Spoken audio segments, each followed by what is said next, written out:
Hello mga idol, kung suswertihin ka nga naman napadaan lang ako sa MOA, nagkaroon pa ako ng pasahero na foreigner, ayun, dinobli niya ang bayad from MOA to Las Piñas. Galing pala ako sa trabaho mga idol, napadaan talaga ako sa MOA kasi alam kong madaming pauwi ng Cavite. Pero ang nakuha ko, foreigner from MOA to Las Piñas. At eto mga idol, pakinggan nyo, napapalaban na naman ako sa English. Hello?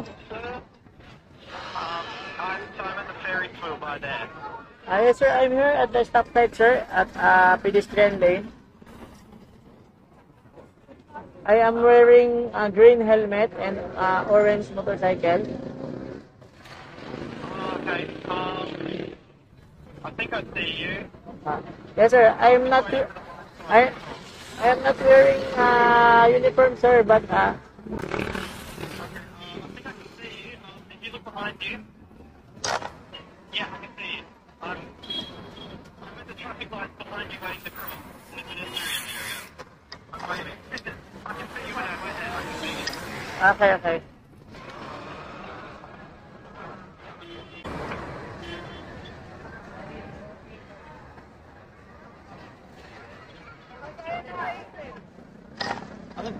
Alex, sir. Yep, thank you.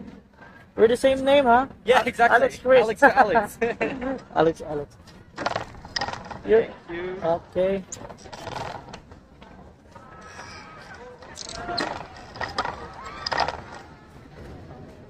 Benedetto Residencia, sir. Las Piñas. Yes, it should be, it's on River Drive, Okay. so you know. Okay. Because sometimes the map takes you in a wrong direction, but it should be okay.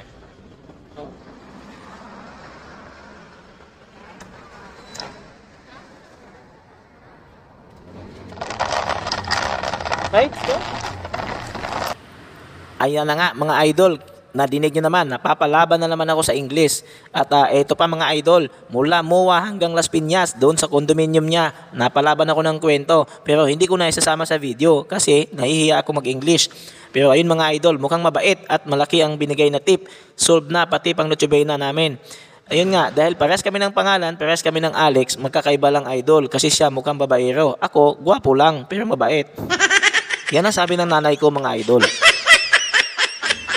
At ito na nga mga idol, habang binabaybay namin yung highway from MOA to Las Piñas, tuwan-tuwa siya sa akin mga idol kasi ibinibida ko sa kanya yung mga magagandang beach dito sa atin. At yun pala, galing na pala siyang Boracay, and then nag-El Nido, and then kung saan saang beach pa ang pinuntahan niya. Sayang nga lang at di siya nakapunta sa Bohol.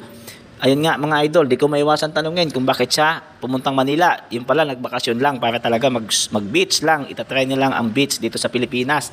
Siya pala ay taga-Australia mga idol.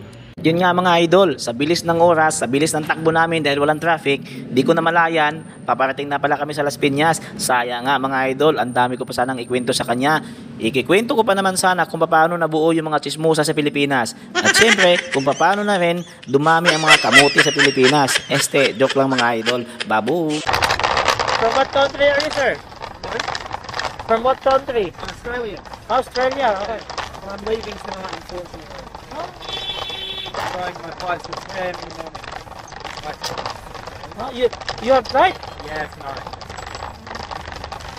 Very sad. I've been here for about 2 weeks. Yeah, it's beautiful. We went to Palawan. Palawan. and, Beach. Beach. Yeah, El Nido. El Nido.